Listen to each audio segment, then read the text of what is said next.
ଆମେ ଆଜି ଏତେ ବେଳେ ଖାଇବା ତମେ କଣ ଅଲଗା ଖାଉଛ?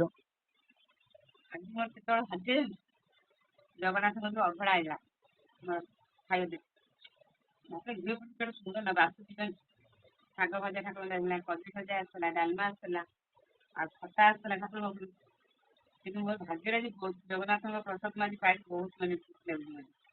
ଆଉ ମୁଁ ଘରେ କ୍ଷୀରି କରିଥିଲି ଭେଣ୍ଡି କଖାରୁ ସଜନା ଭାଜିଥିଲି ଭେଣ୍ଡି ବୁଟା ଭଜା କରିଛି ଆମ ଡାଲମା କରିଛି ଆମ ଡାଲମା